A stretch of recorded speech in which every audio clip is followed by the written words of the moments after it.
होएगा। ओके ठीक है चलो। तो कंपनी लॉ में क्या पढ़ेंगे सर? सर हम लोग share capital, debenture, prospectus, complete overview of company law सभी कुछ तो कर ही रहे हैं। आज क्या डिस्कस करेंगे सर? आज एक इंटरेस्टिंग फैक्ट है, दैट इज सेक्शन 73 से लेके सेक्शन 76 के अंदर कहा गया है कंपनीज एक्ट 2013 का। और इसका मतलब नाम है कॉन्सेप्ट का, that is deposit accepted by companies. मतलब हम लोग कंपनी में पैसे डालते हैं ना सर, मतलब डिपॉजिट एक्सेप्टेड बाय, मतलब जो भी डिपॉजिट आप कंपनी में डिपॉजिट करते हैं हम लोग पैसा, तो कंपनी किसका पैसा ले सकते हैं और किसका पैसा नहीं ले सकते। या फिर अगर पैसा लेता है, अगर कंपनी डिपॉजिट एक्सेप्ट करता है, बेसिकली उसको कैपिटल के तौर पे चाहिए होता है। कंपनी को किस तौर पे चाहिए होता है? कंपनी को बिजनेस करने के लिए मनी का रिक्वायरमेंट होता है, यू ऑल नो, है ना। कंपनी को बेसिकली बिजनेस करने के लिए कैपिटल का जरूरत है और उसके लिए वो डिपॉजिट लेते हैं। अब यही बात है कि किस कौन सा डिपॉजिट को एक्सेप्टेंस ऑफ डिपॉजिट बोलेंगे और किस डिपॉजिट को एक्सेप्टेंस ऑफ डिपॉजिट नहीं बोलेंगे। इसका एक पूरा का पूरा एक ओवरऑल कॉन्सेप्ट है, जिसके बारे में सेक्शन 73 से लेके सेक्शन 76 के अंदर कहा गया है। Ditsa, good evening Ditsa. Good evening sir. Good evening. Okay, तो चलो, तो हम लोग स्क्रीन शेयर करते हैं सर, और फिर आपको बताते हैं एक करके कि क्या कॉन्सेप्ट है इस डिपॉजिट एक्सेप्टेड बाय कंपनीज का, क्या कॉन्सेप्ट है कंपनीज एक्ट 2013 में, और किस तरह से कंपनीज, मतलब चाहे वो पब्लिक कंपनी हो चाहे वो प्राइवेट कंपनी हो, ठीक है, किस तरह से डिपॉजिट को एक्सेप्ट करते हैं और उसका क्या लीगल कॉन्सेप्ट एंड प्रोसेस है, देख लेते हैं सर। चलो, very good sir, very interesting fact है सर, मजा आएगा, सुन लो सर। ओके ओके ओके डोके, कहाँ चला गया अब? अरे सर ये क्या हो जाता है? रीडिंग मोड पे ला दिए, स्क्रीन शेयर है ना? है। ओके ठीक है सर, आप लोग देख सकते हो sir, acceptance of deposit by companies, ठीक है। एक्सेप्टेंस ऑफ डिपॉजिट्स के बारे में हमारे सामने 4-5 सेक्शंस है, जिसके अंदर ये पूरा एक्सेप्टेंस ऑफ डिपॉजिट्स के बारे में कहा गया है। तो मन लगा के सुन लो सर।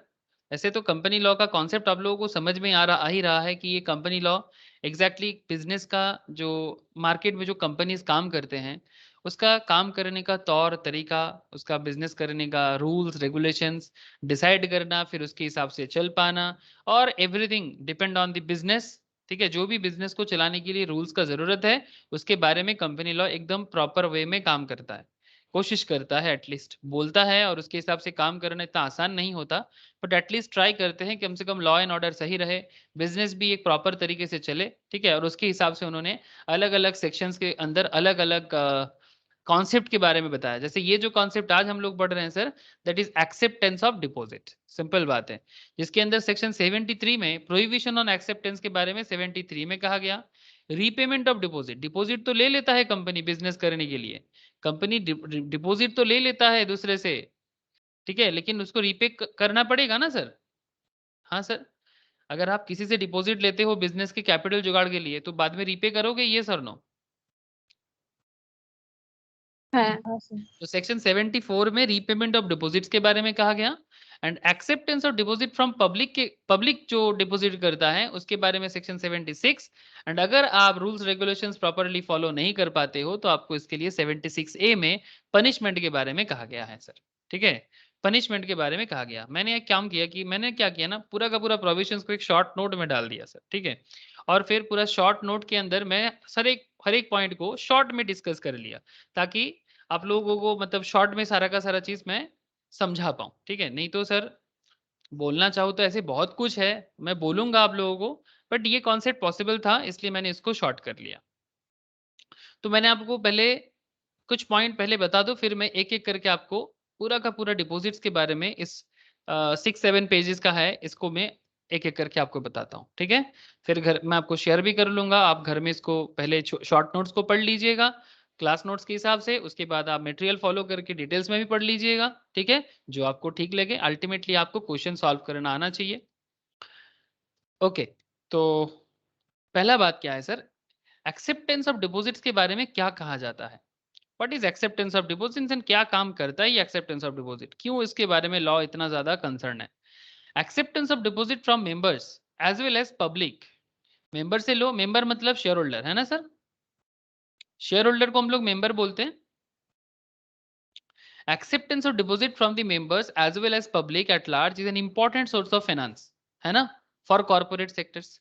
जो लोग फाइनेंशियल मैनेजमेंट भी पढ़ते हो, ठीक है, जो लोग फाइनेंशियल मैनेजमेंट भी पढ़ते हो, दे नो कि फाइनेंस में हम लोग हमेशा एक कंपनी के तौर पे हमेशा हम लोग फाइनेंस को बहुत ज्यादा दिमाग में रखते हैं, क्योंकि विदाउट फाइनेंस क्या आप बिजनेस को चला सकते हो सर?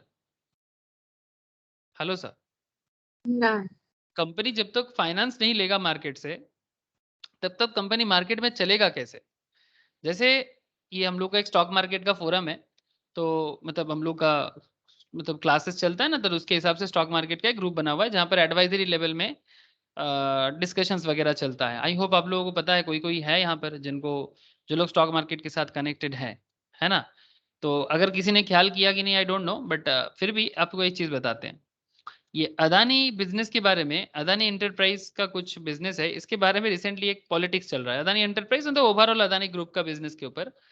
तो कुछ बिज़नेस में इसका थोड़ा-सा डाउन ग्रेडेशन चल रहा है, जैसे कि अदानी गैस, ठीक है? अदानी गैस में ये थोड़ा ओवर वैल्यूड हुआ है, तो इसलिए अदानी गैस मतलब लास्ट 1 मंथ में मैं आपको हमेशा बुलिशनेस के बारे में बताता हूँ, बट आप देख सकते हो कि किस तरह से कंपनी डे बाय डे 1600 से लास्ट 1 मंथ में 920 में आके निकला।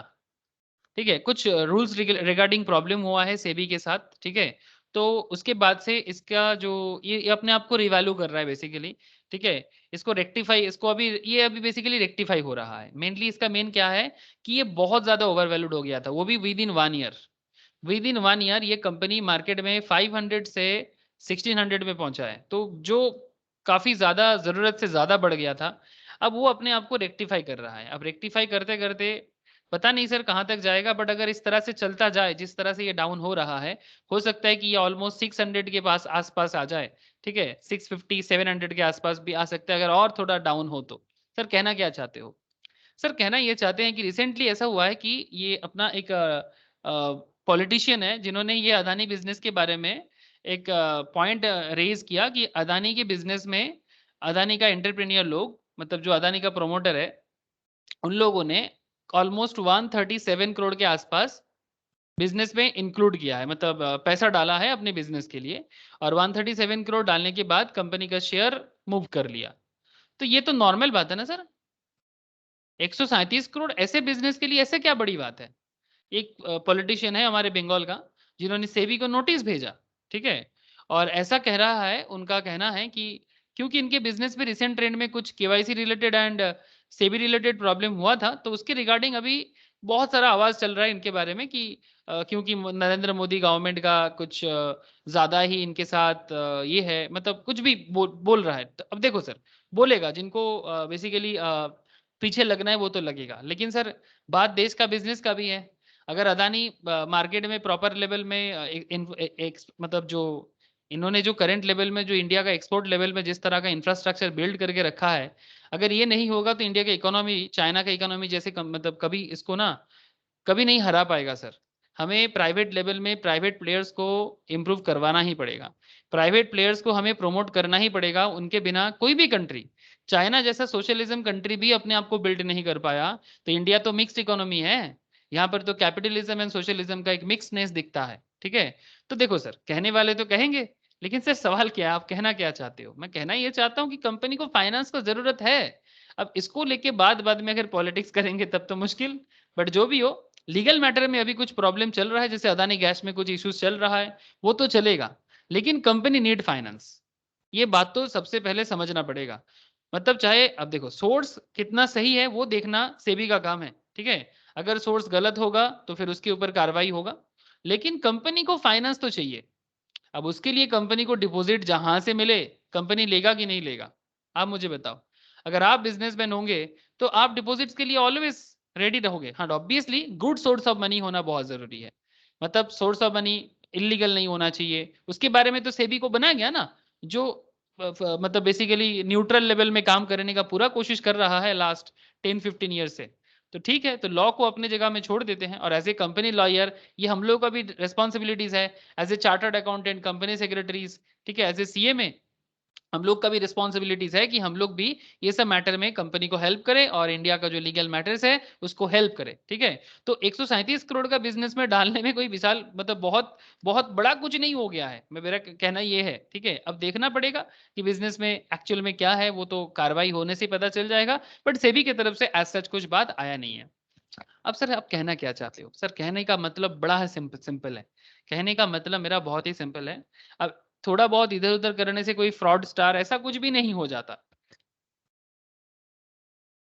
सर आप ऐसा क्यों बोल रहे हो?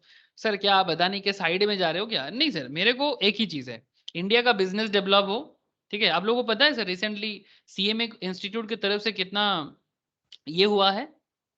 सीएमए इंस्टीट्यूट की तरफ से जॉब कितना प्लेसमेंट हुआ है आप लोगों को पता है लास्ट 40 डेज़ में? लास्ट हाईएस्ट लास्ट 40 इतने डेज़ में सालों में हाईएस्ट हुआ। Record breaking sir. लास्ट 40 दिन में 400 एम्प्लॉयमेंट क्रिएट किया गया सर। 400 अलग-अलग रीजन में से सीएमए इंस्टीट्यूट ने मतलब सीएमए इंस्टीट्यूट से डायरेक्ट प्लेसमेंट हुआ सीएमए क्वालिफाइड लोगों का, और वो भी कॉर्पोरेट्स में। बड़े-बड़े उसमें अदानी है, आईटीसी है, मतलब टॉप लेवल बायोकॉन जैसी कंपनीज है, और अच्छा खासा पैकेज, इवन जेपी मॉर्गन, पीडब्ल्यूसी, डेलॉयट, हर तरह का फाइनेंस फर्म जो भी है, ठीक है। अब क्यों बोल रहा हूँ सर मैं ये सब बातें? सर बिज़नेस डेवलप होगा तभी ना आप लोगों का पढ़ाई का कुछ मतलब है। आप पढ़ के कुछ तो करोगे। अब अगर हर बात में हम बिज़नेस को रोकेंगे, टोकेंगे, मुश्किल है। अब इसका मतलब ये नहीं बोल रहा हूँ कि आप इल्लीगल सहारा ले लो। That is not my point. My point is very simple. Business को नेगेटिव वे में नहीं लेके जाना है। अब इसके लिए देखो थोड़ा बहुत इधर-उधर हो जाता है, बट हाँ, और एक लिमिट होता है, वो क्रॉस नहीं करना चाहिए। ठीक है, विजय माल्या जैसा काम करेगा तो थोड़ी नीरव मोदी, मेहुल चोकसी जैसा काम करेगा तो क्या छोड़ देंगे क्या? नहीं, ऑब्वियसली नहीं। वो तो बिज़नेस कर भी नहीं पाया। वो तो बिज़नेस कर भी नहीं है, डुबा के चला गया। बट जो भी हो, बिज़नेस अल्टीमेटली आपको किसी ना किसी एंगल से शो करना है। आपको किसी ना किसी एंगल से इंडिया का बिज़नेस को ग्रोथ करना है। That is the ultimate motto of any businessman. चाहे वो टाटा हो, बिरला हो, अंबानी हो। अब इनका कोशिश है, आई होप कि सब कुछ अच्छा हो जाएगा। प्रॉब्लम में है, अगर कुछ भी प्रॉब्लम है तो सॉर्ट आउट कर लेना चाहिए। पॉइंट बहुत सिंपल है सर। हर चीज़ में मुझे बिज़नेस चाहिए। मुझे क्यों चाहिए? बिकॉज़ अल्टीमेटली आप लोगों का फ्यूचर तो बिज़नेस पे डिपेंडेंट है, गवर्नमेंट पे नहीं। गवर्नमेंट का बेस एक ही चीज़ चाहिए, उनको इंफ्रास्ट्रक्चर बिल्ड करने में हेल्प करना चाहिए, ताकि बिज़नेसमैन बिज़नेस कर पाए, इसके ऊपर गवर्नमेंट को फोकस करना चाहिए। कोई पॉलिटिकल डिस्टर्बेंसेस ना हो, बिज़नेस करने के लिए प्रॉपर स्किल डेवलप हो, ये सब बहुत ज़रूरी है। ठीक है? I hope you all understand sir, नहीं तो आप लोगों का पढ़ा-लिखा जो भी आप बन रहे हो ना, सब बेकार हो जाएगा सर। कहाँ शो करोगे? शोकेस करने का जगह तो चाहिए। The acceptance of deposits from the members as well as public at large is an important source of finance for the corporate sectors. It is therefore necessary to control the companies which invite deposits in order to safeguard the general and wider interest of all those persons who offer deposit out of their precious savings. जो भी company में deposit करते हैं वो अपना precious savings deposit करते हैं. The statutory provision as contained in section 73 to 76A of the Companies Act 2013, hereinafter referred to as the Act, and the Companies Acceptance and Deposits Rules 2014, hereinafter referred to as the Rules.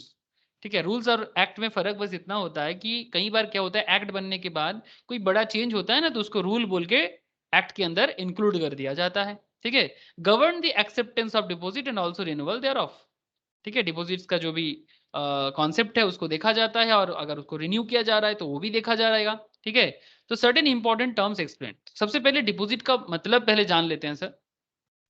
Section 2 subsection 31 of companies act में deposit includes any receipt of money by way of deposits, by way of deposits or loan or in any other form by a company, but does not include such categories of amount as may be prescribed in consultation with the Reserve Bank of India.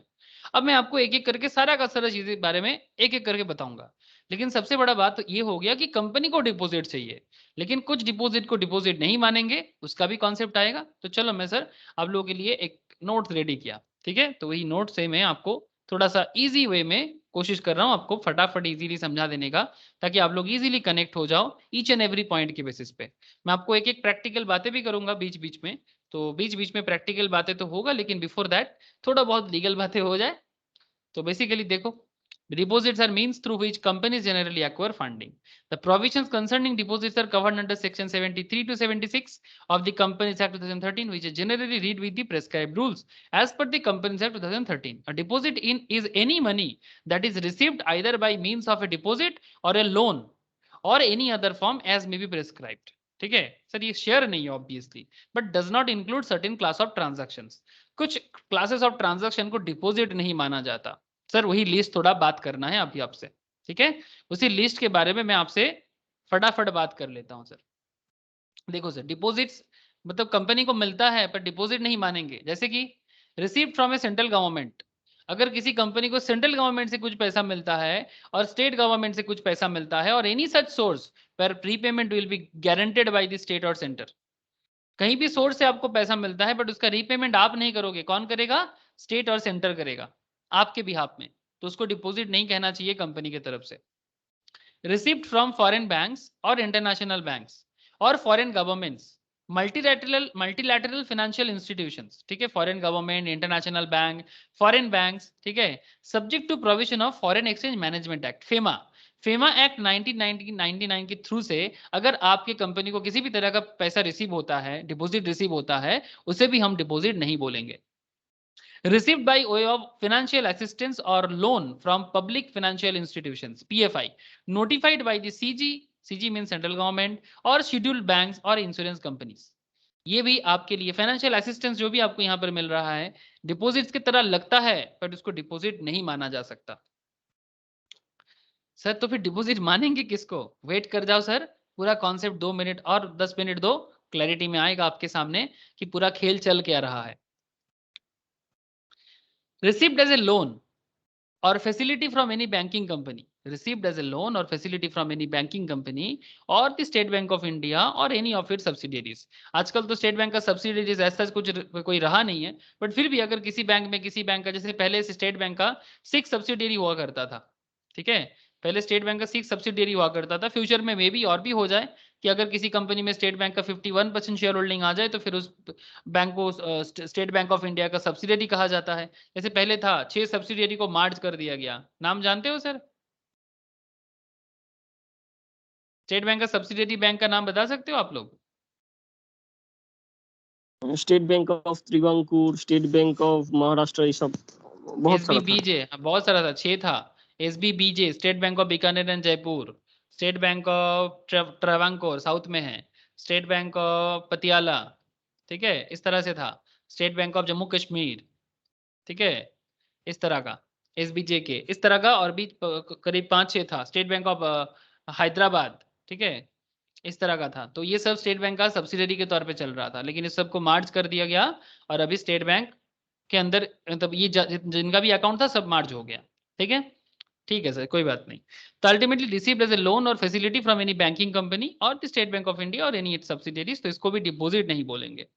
Received by a company from any other company, received by a company from any other company, एक company को दूसरे company से कुछ पैसा मिल रहा है उसे भी डिपॉजिट नहीं बोलेंगे. सर बोलेंगे किसको फिर? Received against the issue of commercial paper, ये सब लोन हो गया. कमर्शियल पेपर क्या होता है? जो लोग FM फाइनेंस पढ़ते हैं मैं उन लोगों को कमर्शियल पेपर के बारे में बोला था सर. फाइनेंशियल मैनेजमेंट में भी इसके बारे में मैंने डिस्कस किया था. ठीक है, कोई बात नहीं. कमर्शियल पेपर क्या होता है? कमर्शियल पेपर मतलब ये भी एक तरह का इंस्ट्रूमेंट है, short term capital market instrument. क्या याद आ रहा है? रोशनी ज्योति, आप लोगों को याद आ रहा है क्या? रिसेंट पढ़े हैं इसलिए पूछ रहे हैं. হ্যাঁ দাদা। प्रियतमा बोलो. प्रियतमा मने पड़ছে? सॉरी, प्रियतमा को बांग्ला बोल दिया मैंने. हाँ सर। हाँ सर, वेरी गुड. ठीक है. ये मेरा पेन को क्या हो गया? सॉरी सर, चल जा भाई, क्या हो जाता है तेरे को बीच बीच में. ओके, तो receive against the issue of commercial paper और any other instrument issued in accordance with the RBI. तो बेसिकली कमर्शियल पेपर ना एक तरह का short term capital market instrument बोलते हैं सर इसको, शॉर्ट टर्म कैपिटल मार्केट. एक बड़े कॉर्पोरेट कंपनीज दूसरे बड़े कॉर्पोरेट कंपनीज को लोन प्रोवाइड करते हैं. सपोज मानो कि अंबानी को पैसा चाहिए, विद इन 3 मंथ्स में 300 करोड़ चाहिए या फिर 50 करोड़ चाहिए. अब 3 महीने के अंदर 50 करोड़ लोन बैंक के लिए पॉसिबल नहीं होता बहुत बार, ठीक है, शॉर्ट टर्म में 50 करोड़ है, 100 करोड़, नहीं पॉसिबल नहीं हो पाता है और बैंक देता भी नहीं है, ठीक है, क्योंकि इतना शॉर्ट पीरियड के अंदर क्रेडिट रेटिंग देखना, फिर बैंक का पैसा पब्लिक का पैसा होता है तो मुश्किल हो जाता है। तो इसलिए बड़े बड़े कॉर्पोरेट कंपनीज जिसका रेटिंग बहुत हाई है, रेटिंग हाई मतलब सर रेटिंग एजेंसीज होता है। सर कौन होता है रेटिंग एजेंसीज? मैं आपको बताता हूँ सर, रेटिंग एजेंसीज बहुत एग्जांपल्स है, स्टॉक मार्केट में हम लोग रेटिंग एजेंसीज के बारे में बहुत ज्यादा बात करते हैं। रेटिंग एजेंसीज वो होते हैं कि जिनका रेटिंग चेक करके हम लोग कंपनी में इन्वेस्ट करते हैं, बैंक लोन प्रोवाइड करते हैं, ठीक है, बहुत सारे कंपनीज है, क्रिसिल है, नाम बताओगे कोई? क्रिसिल, केयर, फिच, नाम सुने सर? फिर आपका वो सेंसेक्स बनाने वाला कंपनी का नाम बताओ, S&P, ठीक है, इस तरह का कंपनीज होते हैं सर जो रेटिंग एजेंसीज होते हैं, मतलब जैसे वो, अरे टीवी सीरियल्स वगैरह में जैसे रेटिंग होता है ना, क्या बोलते हैं उसको, टीआरपी रेटिंग, हाँ वैसा ही टीआरपी रेटिंग जैसे उधर होता है, यहाँ पर होता है बिजनेस का रेटिंग, क्रेडिट वर्दीनेस चेक किया जाता है, ठीक है। तो यहाँ पर भी कॉमर्शियल पेपर के केस में भी एक बड़े कंपनी दूसरे बड़े कंपनी जिसका रेटिंग बहुत हाई हो, ठीक है, वही इशू कर सकता है, हर कोई इशू नहीं कर सकता, तो उनके बीच में चलता है। तो ये भी कोई डिपॉजिट्स नहीं बोला जाएगा, ठीक है। तो received against an offer made towards the, अच्छा, कॉमर्शियल पेपर और any other instrument issued in accordance with the guidelines of RBI, this is not also not a मतलब डिपॉजिट्स। तो फिर डिपॉजिट्स है क्या? पता नहीं सर, डिपॉजिट्स क्या है मुझे नहीं पता, बट डिपॉजिट्स ये सबको तो नहीं बोलेगा, इतना करेंटली मुझे पता चल रहा है। Received against an offer made towards the subscription of securities, received against an offer made towards the subscription of securities by way of share application money or advance towards allotment, the money shall be considered as a deposit provided, the company fails to allot such securities within 60 days and after the expiry of the aforesaid 60 days the money that is received has still not been refunded in the next 15 days। मतलब क्या है, ये जब भी कोई company share issue करता है ना सर, तो शेयर इशू करेगा तो फिर आपको सब्सक्रिप्शन लेना पड़ेगा, तो कंपनी उस सब्सक्रिप्शन को लेता है। तो received against an offer made towards the subscription of securities, मतलब कंपनी ने इशू किया, किसी ने सब्सक्राइब किया bye way of share application. जैसे मार्केट में शेयर आ रहा है, मैं आप लोगों को बहुत बार क्लास में शो किया कि किस तरह से मार्केट में शेयर आता है, फिर लोग शेयर एप्लीकेशन में एप्लीकेशन डालते हैं, फिर उसके ऊपर डिपेंड करके अलॉटमेंट में पैसा देता है। The money shall be considered as deposit provided, इसको डिपॉजिट बोला जा सकता है। The company fails to allot such securities within 60 days, अगर कंपनी 60 दिन के अंदर अलॉटमेंट प्रोवाइड नहीं करता है and after the expiry of the aforesaid 60 days the money that is received has still not been refunded, अगर रिफंड भी नहीं हुआ इन द नेक्स्ट 15 days तो उसे भी डिपॉजिट नहीं कहेंगे। मतलब क्या है सर? मतलब एक बार प्रैक्टिकल देखते हैं, चलो आप लोगों को मैं कुछ प्रैक्टिकल कहानी पे लेके चलता हूँ, तो शायद थोड़ा सा आपको लगे कि अच्छा ये हो रहा है बात। रुक जाओ सर, फिर से ये मेरा पेन का क्या प्रॉब्लम हो गया?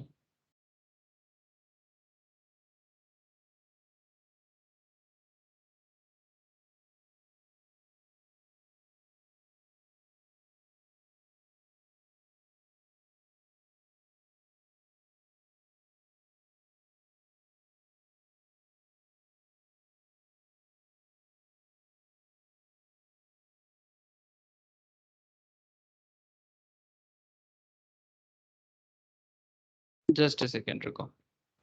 ये मैंने आप लोगों को बहुत बार, कंपनी जब आईपीओ इशू करता है, बहुत बार मैं दिखाता हूँ आप लोगों को कि कंपनी आईपीओ इशू करता है तो बेसिकली कंपनी शेयर इशू कर रहा है।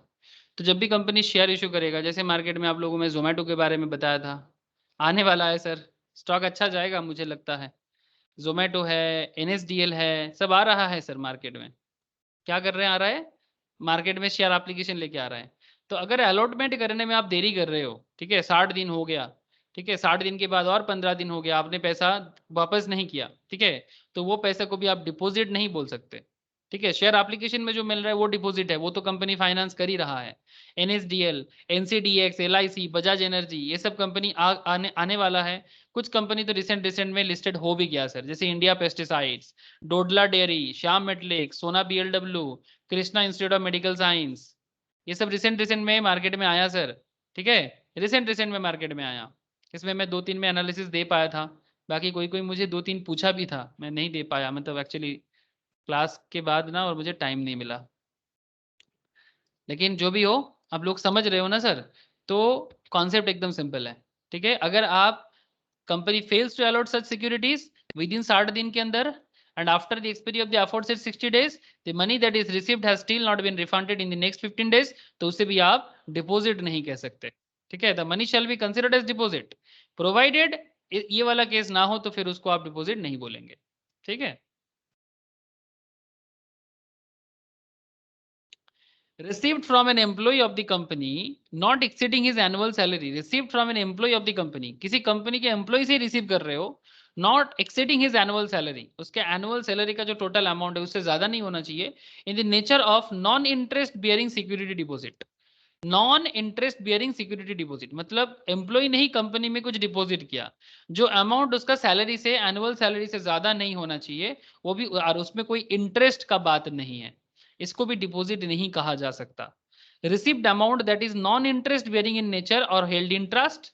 Similarly received from a director, company का जो डायरेक्टर है उनसे रिसीव किया जा रहा है, हु प्रोवाइड्स ए डिक्लेरेशन, जिन्होंने डिक्लेरेशन दिया और ये भी कहा डिक्लेरेशन में stating that the amount is not given out of the borrowing of A loan from any person, मतलब डायरेक्टर ने किसी से लोन लेके आपको पेमेंट नहीं दे रहा है, ठीक है, तो फिर मतलब कंपनी को जमा नहीं कर रहा है तो वो भी डिपॉजिट नहीं कहलाएगा।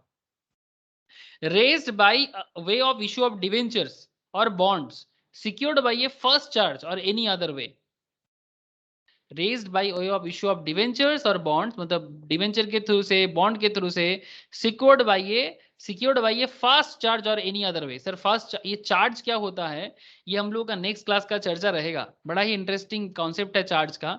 मतलब जब भी हम कंपनी में कोई लोन वगैरह देते हैं या फिर कंपनी को कुछ भी जमा करते हैं, डिपॉजिट करते हैं, तो कंपनी उसके अगेंस्ट में ना हमें चार्ज देता है कि अगर बाई चांस कभी कंपनी हमें पेमेंट रीपे नहीं कर पा रहा है तो बदले में कंपनी, मतलब जो कंपनी को कुछ भी देगा, ठीक है, कुछ भी अमाउंट जमा कर रहा है कंपनी पे, लोन दे रहा है, तो उसको चार्ज रहेगा कंपनी के एसेट्स पे, ठीक है।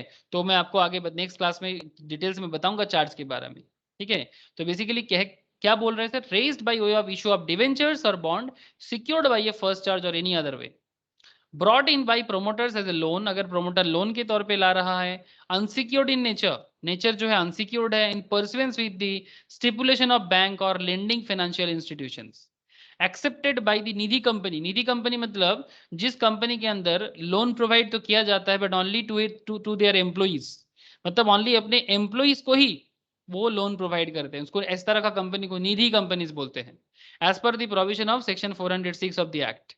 इनसे अगर कोई एक्सेप्शन लिया जा रहा है तो वो भी डिपॉजिट नहीं कहलाएगा। रिसीव्ड इन द कोर्स और for purpose of business as an advance, received in connection with consideration for property under an agreement, received by the supply of capital goods under long term projects for the supply of goods or provision of service as long as the advance is appropriated against the supply of goods or provision of service within 365 days of accepting the same, received as a security deposit of the for the performance of contract, contract performance के लिए कोई security deposit लिया जा रहा है, ठीक है। तो सर क्या पढ़ क्या रहे हो आप इतना देर से, दिमाग खराब कर दिया आपने, हाँ सर आपने दिमाग खराब कर दिया, लेकिन आप बताओ तो सर ये सब क्या था, सर ये क्या था, आप ही बता दो सर। अब लोगों को समझ में आया ये क्या था sir. As per the Companies Act 2013, a deposit in any money that is received either by means of a deposit or a loan or any other form as may be prescribed, but does not include certain classes of transactions, मतलब जिसको हम लोग deposit नहीं कह सकते उसके बारे में ये पूरा लिस्ट था, ठीक है। ये जो पूरा लिस्ट हमने पढ़ा that is this list, okay. अब ये जो एप्लीकेबिलिटी है, ये जो एप्लीकेबिलिटी है, एप्लीकेबिलिटी क्या बोल रहे हैं सर, कंपनीज में एक्सेप्ट डिपॉजिट फ्रॉम बोथ, कहां से ले सकते हैं, मेंबर से भी ले सकते हैं और जनरल पब्लिक से भी ले सकते हैं, as per the provision of companies act 2013, section 73 से लेके सेक्शन 76 के अंदर कंपनीज एक्ट 2013 के हिसाब से contains provisions regarding the acceptance of deposit that apply all companies barring a few, लेकिन कुछ कंपनीज के लिए कुछ रूल्स अप्लाई नहीं होगा, जैसे कि बैंकिंग कंपनी के लिए, non banking financial companies, NBFC as per the RBI Act 1934 and any other company notified by CG in consultation with the RBI, अगर इस तरह का कुछ सेंट्रल गवर्नमेंट RBI कंसल्टेशन के थ्रू से कुछ कंपनी को मना करते, जैसे बैंकिंग, नॉन बैंकिंग, और किसी को अगर मना कर दिया तो फिर उनके लिए एप्लीकेबल नहीं होगा, सेक्शन 73 से लेके सेक्शन 76। तो कंपनीज में accept deposit from both member से भी जनरल पब्लिक से भी as per the provision of companies act 2013 से लेके 73 से लेके 76 सेक्शन के अंदर कहा गया है। Contains provisions regarding the acceptance of deposit that apply to all companies, हर तरह का कंपनीज के लिए चलेगा, बट कुछ कंपनीज के लिए नहीं चलेगा। जैसे कि अगर वो बैंकिंग कंपनीज हो तब नहीं चलेगा, अगर वो एनबीएफसी है तो नहीं चलेगा, और अगर सेंट्रल गवर्नमेंट आरबीआई के कंसल्ट के साथ किसी कंपनी को बता दिया कि भाई आप डिपॉजिट नहीं ले सकते, तो फिर उनके लिए भी एप्लीकेबल नहीं बनेगा।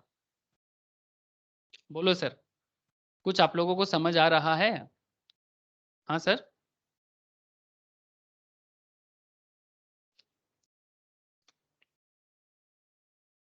Hello.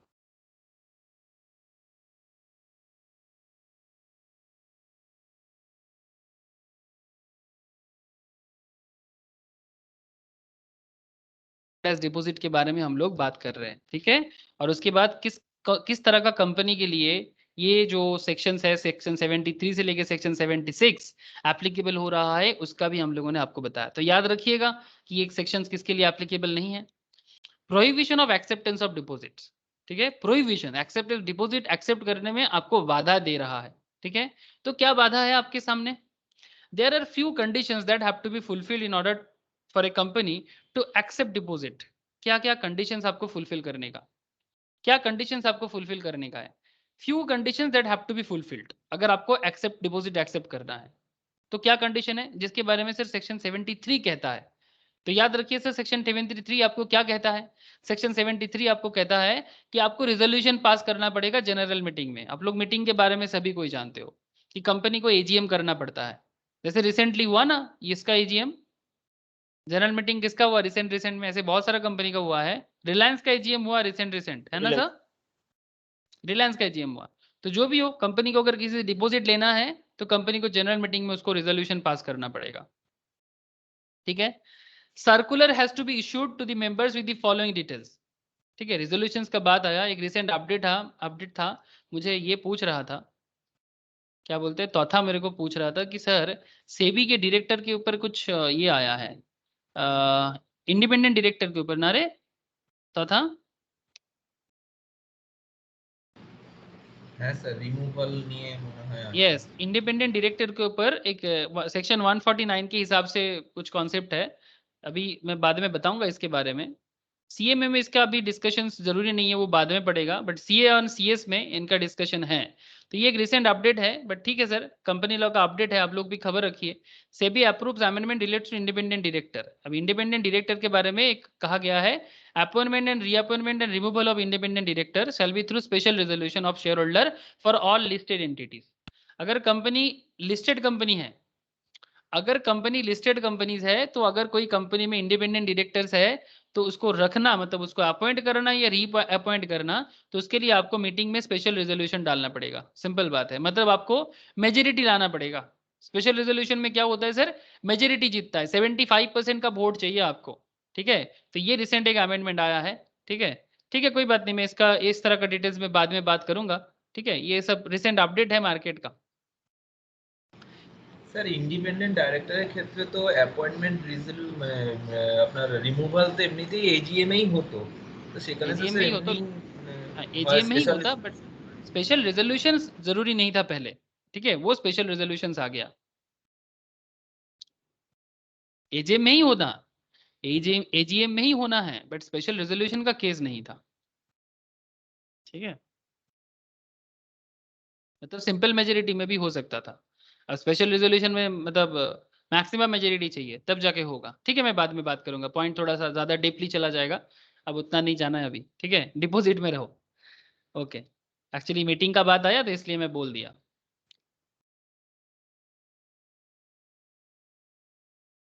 Resolution has to be passed in GM general meeting में। Circular has to be issued to the members with the following details।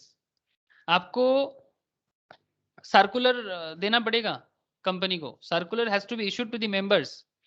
Company को क्या करना होगा, कंपनी का जो मेंबर्स है उसको सर्कुलर इशू करना पड़ेगा, और उसमें क्या रहना चाहिए, कंपनी का फाइनेंशियल स्टेटमेंट्स, कंपनी का credit rating obtained, total number of depositories, कितना डिपोजिटरीज है कंपनी के पास, मतलब सॉरी डिपोजिटर्स, डिपोजिटरी नहीं depositors, and amount due to the depositors, कितना डिपोजिटर्स का पैसा बाकी रखा with regard to prior deposits, पुराना डिपोजिट्स का क्या बाकी है जिनको आपने रीपे नहीं किया, and other particular as may be prescribed. मतलब अगर कंपनी को डिपॉजिट लेना है तो कंपनी को अपने मेंबर्स को ये सब सर्कुलर इशू करना पड़ेगा, इसके अंदर फाइनेंशियल स्टेटमेंट का डेटा, क्रेडिट रेटिंग ऑब्टेन्ड, मतलब बोलो सर, कोई कुछ कहना चाहते हैं मुझे लग रहा है, बोलो।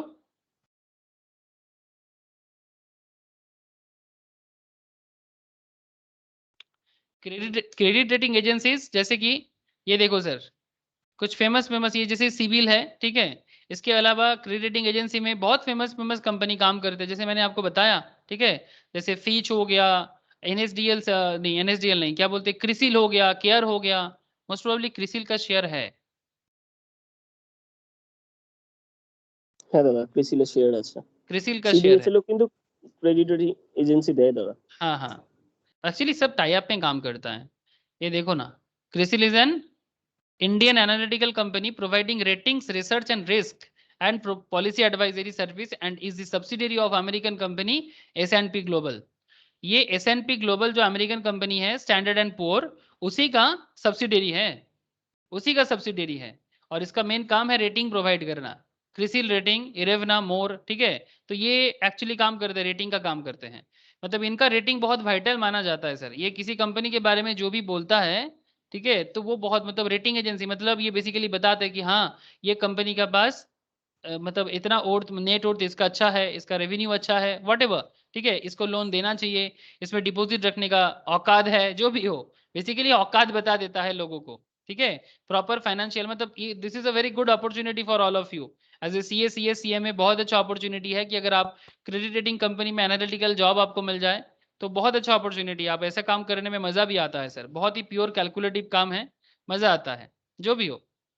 I hope you all understand sir कि रेटिंग एजेंसीज का काम किस तरह से होता है, ठीक है। तो वो इस तरह से रेटिंग करते हैं और वो रेटिंग का डेटा आपको बताना पड़ेगा। जैसे सिबिल स्कोर होता है ना सर, जैसे सिबिल स्कोर होता है इंडिविजुअल लेवल पे, वैसा ही कंपनी का लेवल में क्रेडिट रेटिंग होता है। आप लोगों को पॉइंट समझ में आ रहा है ना सर?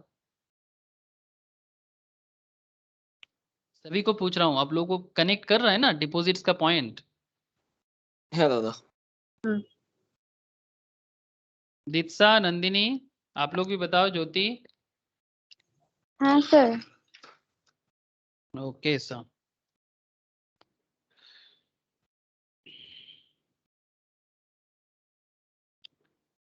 ओके। प्रिया समझ आ रहा है? प्रिया,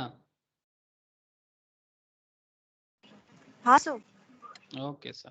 देखो, तो फिर circular has to be issued to the members with the following details. अच्छा, file a copy of the circular, file a copy of the circular and the statement with the registrar at least 30 days prior to the issue of the circular.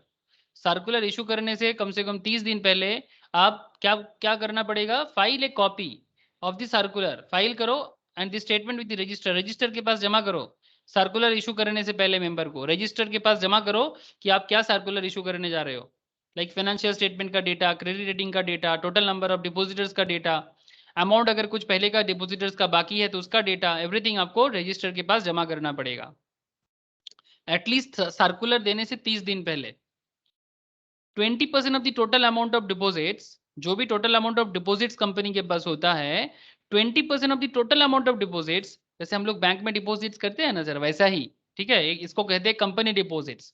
20% of the total amount of deposits maturing in the following financial year, मतलब जिस साल आप deposits ले रहे हो तो आपको बताना पड़ेगा, अगर टोटल 100 रुपीज आपके पास है तो उसका 20% of the total amount mature कर रहा है फॉलोइंग फाइनेंशियल ईयर में, to be deposited with a schedule bank in a separate account.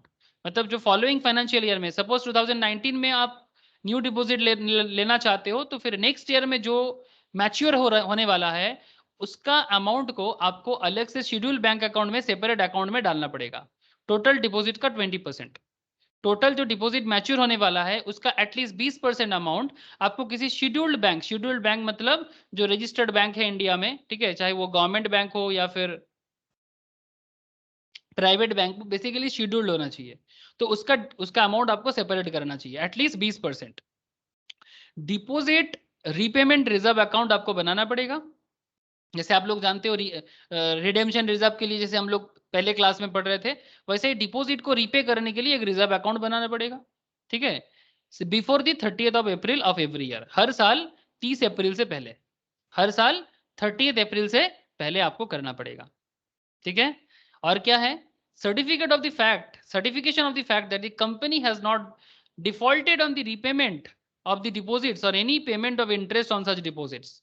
इसका सर्टिफिकेशन चाहिए कि अभी आप इससे पहले कभी डिफॉल्ट नहीं हुए, जो भी, या फिर रिसेंट ट्रेंड में कभी डिफॉल्ट नहीं हुए, वेदर दोस डिपॉजिट्स वर एक्सेप्टेड बिफोर और after the commencement of this act. Where there was a default on the part of the company, अगर कंपनी का कोई डिफॉल्ट है and the company has made a good of the same and a period of 5 years has passed, मतलब company ने failure किया था deposit, mature deposit को repay करने में फेलियर हुआ था, लेकिन कंपनी ने उसको सेम को अच्छा कर दिया, good of the same, and a period of 5 years has passed since the default has been made good, मतलब अच्छा करने के बाद 5 साल निकल गया तो आप डिपॉजिट एक्सेप्ट कर सकते हो। अगर 5 साल नहीं निकला, आपका कोई डिफॉल्ट अभी भी चल रहा है और आपने डिफॉल्ट को अभी भी ठीक नहीं किया और डिफॉल्ट ठीक करके 5 साल नहीं हुआ, तो फिर आप डिपॉजिट नहीं ले सकते, ना तो मेंबर से ना ही नॉन मेंबर से। Security has to be provided for deposit accepted. जो डिपॉजिट आप एक्सेप्ट करोगे उसके अगेंस्ट में आपको सिक्योरिटी देना पड़ेगा, जिसको हम लोग बोल रहे हैं ना चार्ज।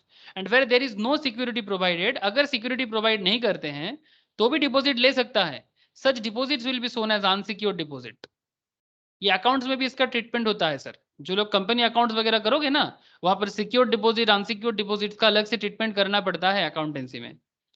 सिक्योर्ड है कि अनसिक्योर्ड है, कॉर्पोरेट अकाउंट्स लेवल में बहुत ज्यादा इसका यूज होता है। तो इसलिए आप याद रखिएगा कि अगर डिपॉजिट सिक्योर है, मतलब बदले में कोई चार्ज किया हुआ है, मतलब कंपनी का कोई एसेट्स है जिसके बदले में अगर आपका डिपॉजिट कंपनी नहीं दे पाता तो उस पर्टिकुलर एसेट आपके नाम पे हो जाएगा। एसी है, एसी के नाम पे हो जाएगा, जो भी हो। सपोज आपने कंपनी को 2 लाख दिया था, अब 2 लाख के बदले कंपनी का कोई 2 लाख का एसेट आपको कंपनी सिक्योर करेगा, तो that is called secure deposit. ठीक है, security has to be provided for the deposit accepted. आप कंपनी दूसरे से 2 लाख ले रहा है और बदले में कोई सिक्योरिटी दे रहा है, अगर सिक्योरिटी नहीं है तो that are called unsecured deposit. इसीलिए सर यहाँ पर मैंने आपको स्टार्टिंग में यहाँ पर बता रहा था कि there are basically 2 types of securities. Security deposits 2 तरह का हो जाता है, एक secured by creating charge on tangible assets. आप समझ रहे हो ना, मैं नेक्स्ट क्लास में आप लोगों को चार्ज का डिटेल्स बताऊंगा।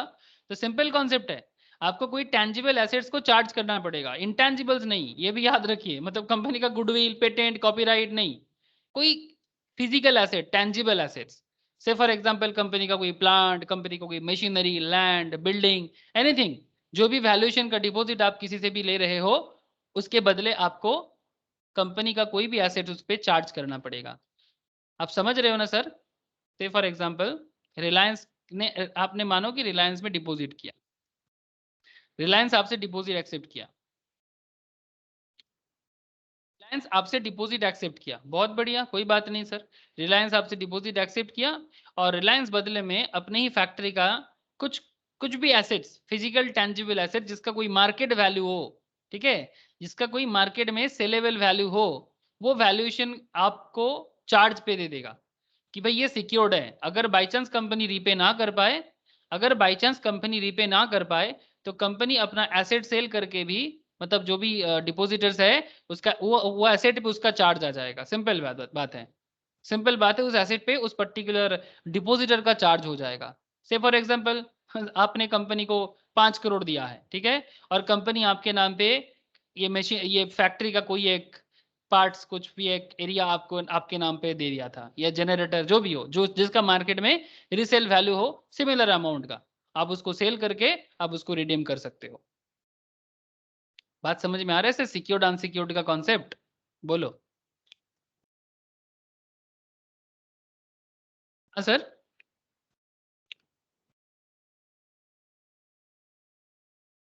हेलो सर, बोलो सर, आप लोगों का हाँ आना जरूरी है मेरे लिए। कोई डाउट है तो पूछ लो सर। हाँ सर। ओके, तो ये था prohibition of acceptance of deposits का कॉन्सेप्ट। ठीक है, मतलब अगर आप डिपॉजिट ले सकते हो बट आपको कुछ बातें मानना पड़ेगा, तो ये सब पॉइंट फुलफिल हो जाए तो डिपॉजिट्स लो, कोई मना नहीं करता। 73 के हिसाब से, सेक्शन 73 आपको यही सब बताते हैं सर। फिर आ जाता है sir section 74, repayment of deposits. Section 74 आपको रीपेमेंट ऑफ डिपॉजिट्स के बारे में क्या बताते हैं?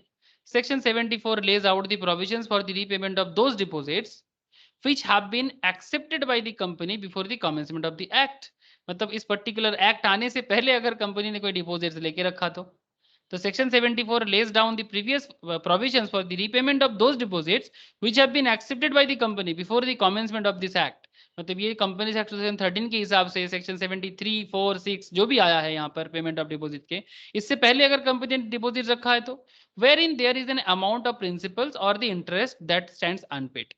मतलब अगर कोई भी अमाउंट प्रिंसिपल्स अमाउंट हो या इंटरेस्ट अमाउंट हो अगर अनपेड है तो वो भी इसके अंदर आ जाएगा. द कंपनी मस्ट क्या करना चाहिए उसको, file form DPT. DPT means deposit form fill up करना पड़ेगा with the registrar within 3 months from the commencement of the act.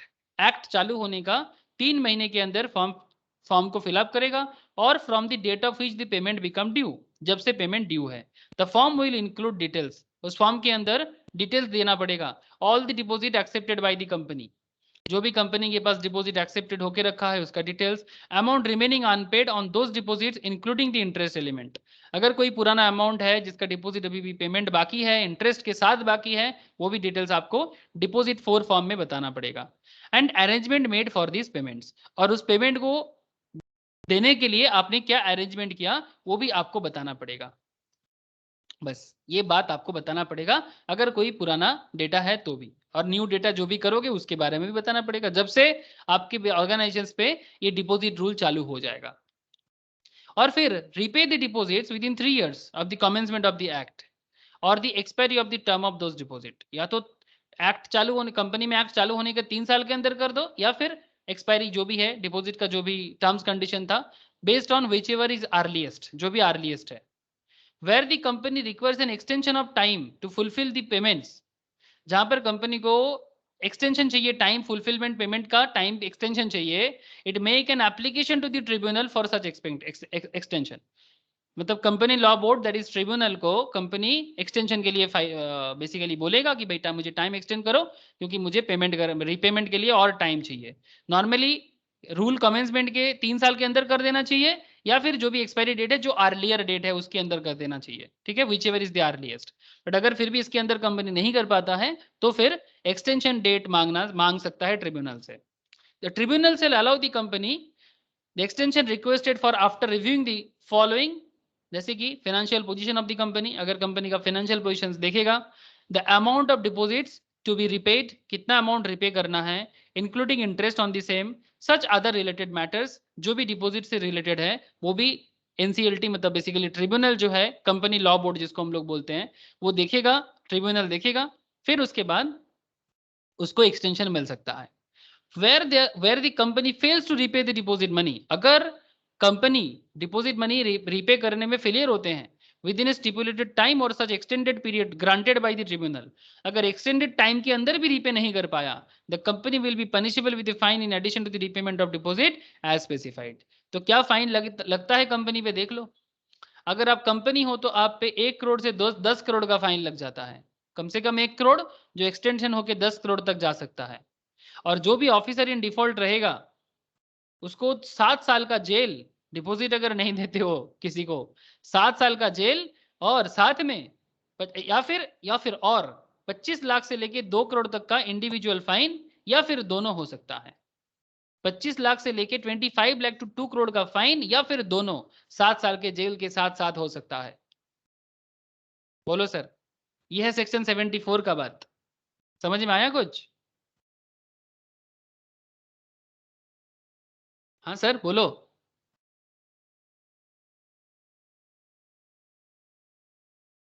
अरे हाँ ना, कुछ तो बोलो. Yes, sir. Damages for fraud, where the company fails to repay the deposit money within stipulated time or such extended period granted by the tribunal, and it is proved that the deposits were obtained for fraudulent purpose. Company ने fraudulent purpose में deposit लिया था.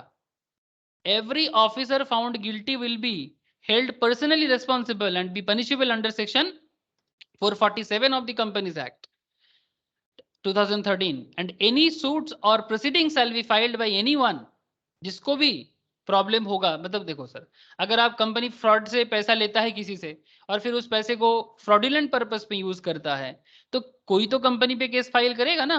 Anyone who has suffered damage due to the failure of the company to repay the deposits money, और वो भी company proper purpose में पैसा को यूज नहीं किया, तो फिर इस केस में कंपनी को फिर से पेनल्टी लगेगा। तो इसको फ्रॉड कहेंगे सर, ठीक है, इसको फ्रॉड कहेंगे, और जो ऑफिसर करेगा उसको गिल्टी माना जाएगा, और उसे भी कंपनी को acceptance of deposit from public by certain companies. अच्छा, उसको फाइन तो करेगा, वो फाइन के बारे में तो मैंने आप लोगों को बोला, जो भी मतलब पूरा का पूरा प्रोविजंस का गलत करेगा, और साथ में अगर 447 भी लग जाए तो उसके लिए भी फाइन, वही फाइन लगता है।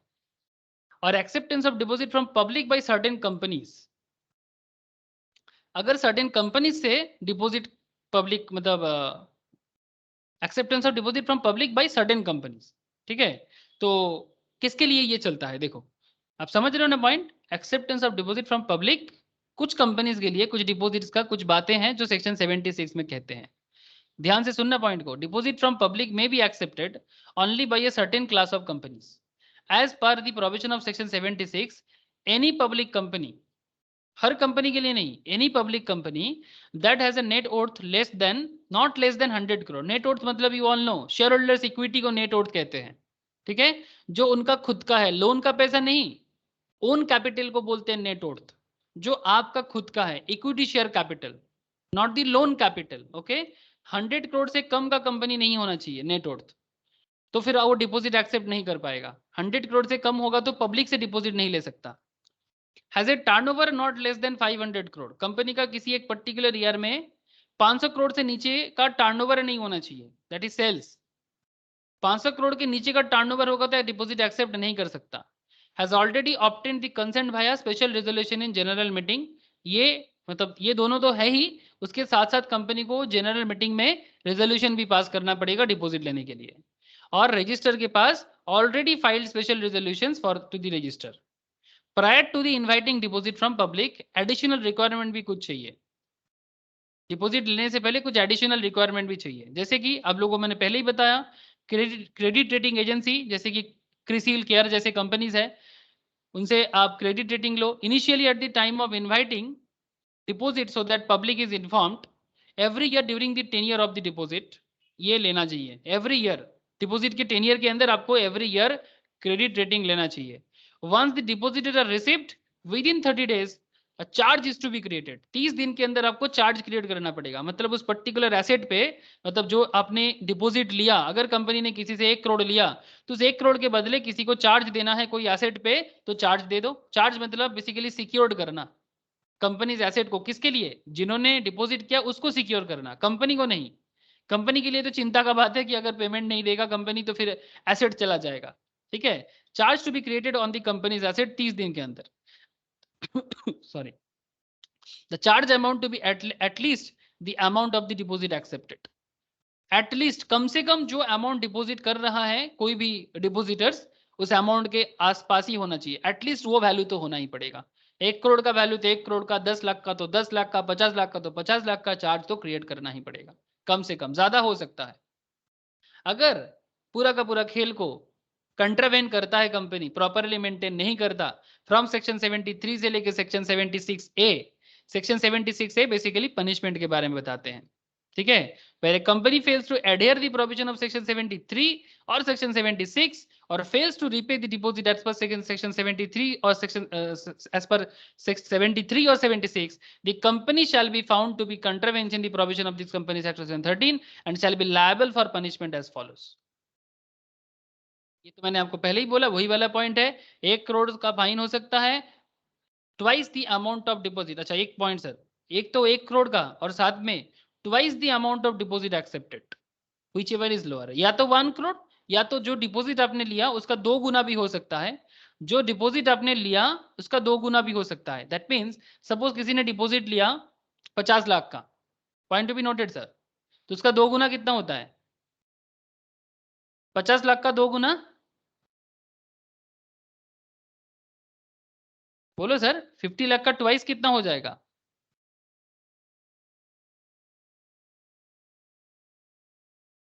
₹1.5 crore. Twice, sorry 1 crore. 1 crore, ठीक है। 1 करोड़ 1 करोड़ 50 लाख का ट्वाइस 1 करोड़ हो जाता है ना। तो यहाँ पर तो फिर अगर 50 लाख का ट्वाइस 1 करोड़ है और आपका मैक्सिमम मिनिमम फाइन कितना होना चाहिए, मिनिमम 1, मतलब बेसिकली इन दोनों में से जो लोअर होगा, या तो 1 करोड़, यहाँ पर भी 1 करोड़ हो गया। अच्छा ठीक है, चलो 20 करोड़ का डिपॉजिट था, तो इसका ट्वाइस कितना हो जाएगा, सॉरी 20 लाख का, 20 लाख का ट्वाइस 40 लाख हो जाएगा। 40 लाख तो 40 लाख और 1 करोड़ कौन सा लोअर हो रहा है, 40 लाख और 1 करोड़? 40 लाख तो फिर फाइन ये होगा, 40 लाख को फाइन माना जाएगा, पेनल्टी माना जाएगा, ठीक है। Twice the amount of deposit accepted which ever is lower. ये फाइन एक्सटेंड होके 10 करोड़ तक जा सकता है सर, 10 करोड़ तक अमाउंट जा सकता है। और जो भी ऑफिसर डिफॉल्ट में रहेगा उनका फाइन 7 साल का जेल और साथ में 25 लाख से लेके 2 करोड़ तक का फाइन और दोनों हो सकता है। Where the officer in default is proven guilty or knowingly contravening, अगर जानबूझ के कर रहा है, willfully intending to deceive the company or the stakeholders, he shall attract the punishment under section 447 of the Companies Act 2013. तो actually ये fraud का है, कंपनीज में फ्रॉड करने का सजा सेक्शन 447 में कहा गया है सर, तो उसके हिसाब से ही आपको अलग से सजा तो मिलेगा, ठीक है। तो ये है बेसिकली पूरा का पूरा डिपॉजिट का कंप्लीट कॉन्सेप्ट, ठीक है। अब इसको मैं यहाँ पर शॉर्ट समरी में आपको पूरा का पूरा चीज जो था वो मैंने आपको बताया। तो बोलिए सर, क्या आप लोगों को क्लियर हुआ? भी मैं आप लोगों को शेयर कर दूंगा, ठीक है। यहाँ से आप लोग धीरे धीरे एक एक करके सारा का सारा जो भी डिटेल्स है एक एक करके है, एग्जाम्पल्स भी बीच बीच में कुछ दिया हुआ है, आप हो सके तो एग्जाम्पल्स को एक बार जरूर गो थ्रू कर सकते हो, ठीक है। एग्जाम्पल्स जरूर गो थ्रू करना, मैं तो बोलूंगा गो थ्रू करना चाहिए, ठीक है। बहुत डेफिनेशंस वगैरह भी दिया हुआ है, डिपॉजिटर्स कौन है, ठीक है, एग्जेम्प्टेड कंपनीज कौन है, जो मैंने सभी कुछ बता दिया आप लोगों को, ठीक है। अब बस आप लोगों को थोड़ा सा एक बार देखना पड़ेगा, जैसे कि आप देख रही है सर, बैंकिंग कंपनी डिपॉजिट नहीं ले सकता, एनबीएफसी नहीं ले सकता, हाउसिंग फाइनेंस कंपनी नहीं ले सकता, अदर कंपनी आज specified by the central government in consultation with RBI. मैंने जो भी मेन पॉइंट था वो मैंने आप लोगों के साथ डिस्कस किया, ठीक है। अब कुछ चीजें यहाँ पर थोड़ा डिटेल्स में दिया हुआ है, तो मैं आप लोगों को रिकमेंड करता हूं सर कि एक बार प्लीज घर में, मैं सारा का सारा मैट आपको अभी शेयर कर देता हूं, आप लोग प्लीज एक बार खुद से पूरा का पूरा मैट को छान मार लो, और जो शॉर्ट समरी नोट्स है उसको भी एक बार पूरा छान मार लो, ठीक है। कोई डाउट रहे मुझे पूछो, और साथ में ना इस नोट्स के मटेरियल के साथ साथ मैं ना कुछ सब्जेक्टिव क्वेश्चंस, ठीक है, case studies types of subjective questions भी मैं साथ में दे रहा हूं आपको, ठीक है। अब क्वेश्चन जरूर एक बार रीड कर लेना, क्वेश्चन जो है वो उसको जरूर आप रीड कर लेना, बिकॉज क्वेश्चन करने के बाद आपके मन में जो भी डाउट है ना इस पर्टिकुलर चैप्टर रिलेटेड, वो डाउट भी क्लियर हो जाएगा, ठीक है। तो ये प्लीज एक बार कर लो एक बार आप, ठीक है। तो फिर मुझे नहीं लगता डिपॉजिट रिलेटेड मुझे आपको और कुछ बताना पड़ेगा। तो मैं आपको कुछ ही देर बाद इस पूरा को पूरा मटेरियल के साथ साथ शॉर्ट समरी और साथ में इस मैट के नीचे जो क्वेश्चंस वगैरह भी दिया हुआ है, अब उसको भी एक बार जरूर गो थ्रू करना, ठीक है। इस तरह का कुछ क्वेश्चंस यहाँ पर आपको मिलेगा सर, तो आप क्वेश्चंस को गो थ्रू कीजिएगा, अगर कोई डाउट हो तो फिर मुझे पूछिएगा। जैसे देखो यहाँ पर एक क्वेश्चन दिया हुआ है, मैं बस आपको एक क्वेश्चन बता रहा हूँ, What are the provisions relating to the credit rating which an eligible company must follow if he wants to raise public deposits? I hope you understand sir question. Huh? What are the provisions relating to credit rating which an eligible company must follow if it wants to raise public deposits? ठीक है, तो क्या कहते हैं sir? The provisions relating to obtaining of credit rating to be followed by an eligible company are contained in section 17 subsection 1 of the Companies Act 2013. Simple बात है, and rule 3 के अंदर बोला गया है of the companies acceptance and deposit rule 2014 के अंदर, जो मैंने आपको स्टार्टिंग में ही बता रहा था। N eligible company which desires to raise public deposit, an eligible company which desire to raise public deposits shall be required to obtain the rating including its net worth, liquidity and ability to pay its deposit on due date from an recognized credit rating agency. मैंने आपको नाम भी बताया कुछ companies का, क्रिसिल, केयर, हाँ, famous credit rating, Fitch, ठीक है। The given rating which ensures adequate safety, the given rating which ensures adequate safety shall be informed to the public at the time of invitation of deposit from public. ये inform करना पड़ेगा company को। Further the rating shall be obtained every year during the tenure of deposit, हर साल बताना पड़ेगा कि क्या रेटिंग चल रहा है। As per rule 3 subsection 8, a copy of credit rating which is being obtained at least once a year shall be sent to the register of companies along with the return of deposits in form number deposit 3. थोड़ा details में बोला हुआ है. Further, the credit rating shall not be below the minimum investment grade rating or other specified ratings for fixed deposit. It shall be obtaining from any one of the approved rating agencies as specified NBFCs. Rating agency is specified by NBFCs in the non-banking financial companies, acceptance of public deposit or Reserve Bank Direction 1998 as amended from time to time. ठीक है, जो rating agency का concept है, अगर NBFC है तो NBFC का जो मतलब अप्रूव्ड क्रेडिट रेटिंग एजेंसी, जैसे कि एनबीएफसी ने बोल के रखा है, रिजर्व बैंक ने बोल के रखा है, ऐसा क्रेडिट रेटिंग कंपनीज को आपको फॉलो करना चाहिए. डायरेक्शन 1998 में बोला है, टाइम टू टाइम में जैसे अमेंडमेंट होते जा रहा है कि किसका रेटिंग आपके लिए वैलिड माना जाएगा. बस ऐसा सवाल होता है. अगर आप कॉन्सेप्ट समझते हो तो फिर मुझे नहीं लगता कि ज्यादा दिक्कत करने वाला कोई बात है. ठीक है, तो यहाँ पर और भी कुछ क्वेश्चन है. अब देखो यहाँ पर, ये क्या रेटिंग का क्वेश्चन समझ में आ गया सर? इतना सारा चीज पढ़ने के बाद मुझे तो नहीं लगता क्वेश्चन में कोई डाउट रहेगा. हाँ sir, any doubt sir? Question जो अभी हम लोगों ने रीड किया. हाँ सर. समझ आ रहा है ना सभी को?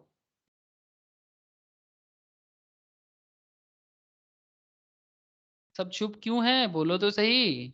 हाँ ना है तो ना बोलो. जरूरी नहीं कि हमेशा जरूरी नहीं हमेशा हाँ बोलोगे आप लोग, कभी ना भी बोल सकते हो. देखो एक हाँ सर. हाँ सर, अच्छा ठीक है. देखो एक क्वेश्चन है, ठीक है. Discuss the following situation in light of deposit provisions as content in the companies act 2013, Companies Act 2013 and the Companies Acceptance and Deposit Rule 2014 as amended from time to time. यहाँ पर कुछ case दिया है. Samit, one of the directors of JAR Technologies Private Limited, a startup company, requested his close friend Ritesh to lend the company 30 lakhs in a single tranche by way of convertible note repayable within a period of 6 years. 6 साल में repay होगा. From the date of issue. Advise whether it is a deposit or not. आपको बताना पड़ेगा. Polestar Traders Limited received a loan of rupees 30 lakhs from Rachna, who is one of its directors. Advise whether it is a deposit or not. City Bakers Limited failed to repay deposits of rupees 50 crores and interest due thereon even after the extended time granted by the tribunal. Is the company or Swati, its officer in default, liable to any penalty? City Bakers Limited fail to repay, तो फिर क्या स्वाति जो company का employ है, officers है, employ नहीं officers in default है, क्या उसको पेनल्टी लगेगा? Srinagar readymade garments Limited wants a accept of deposit 50 lakhs from its members from a tenure which is less than 6 months. Is it a possibility? Another बोल रहे sir, is it in order for Diamond Housing Finance Limited to accept and renew deposit from the public from time to time? मजा आ गया ना sir questions पढ़ के? एक एक क्वेश्चंस आपका पूरा का पूरा चैप्टर का कॉन्सेप्ट ही आपको रिन्यू करा देता है. हाँ, पहला जो जार का कॉन्सेप्ट था, इन terms of rule 2 subsection 1 clause C, sub clause क्या हो गया 15-17. If a startup company receives rupees 25 lakh or more by way of convertible note, convertible into note मतलब इक्विटी शेयर्स में कन्वर्ट हो जाएगा. कन्वर्टेबल मतलब इक्विटी शेयर में conversion को कन्वर्टेबल नोट कहते हैं, कि डिपॉजिट को बाद में इक्विटी शेयर में कन्वर्ट कर दिया जाएगा. और repayable within a period of not exceeding 10 years from the date of issue is a single trans from a person is shall not be treated as deposit. आप समझ रहे हो? एक स्टार्टअप कंपनी के लिए ये रूल्स फॉलो होता है. Rule 2 subsection 1 clause C, sub clause 17. अगर स्टार्टअप कंपनी है, किसी से 25 लाख या उससे ज्यादा ले रहा है और वो भी कन्वर्टेबल नोट में, मतलब इक्विटी शेयर में कन्वर्ट हो सकता है, और साथ में ये भी बोला जा रहा है repayable within a period not exceeding 10 years, जो 10 साल से पहले रीपे करने का वादा कर रहा है. कौन? Startup company. Sir startup company के लिए मुश्किल हो जाएगा ना? हाँ सर, एक स्टार्टअप कंपनी किसी से 25 लाख या उससे ज्यादा अमाउंट ले रहा है, वो भी इक्विटी शेयर में कन्वर्टेबल नोट के साथ, और वो भी 6 महीने का टाइम दिया गया था, है ना? क्वेश्चन में कितना टाइम दिया गया था सर? 6 इयर्स, 6 महीना नहीं, सॉरी 6 इयर्स। पॉसिबल नहीं है सर, रूल कहता है, रूल कहता है पॉसिबल नहीं है। तो फिर इसको किसके एंगल से सोचना है? स्टार्टअप कंपनी के एंगल से अगर देखो तो ये डिपॉजिट ट्रीटमेंट नहीं हो सकता, इसको डिपॉजिट नहीं ट्रीट किया जा सकता।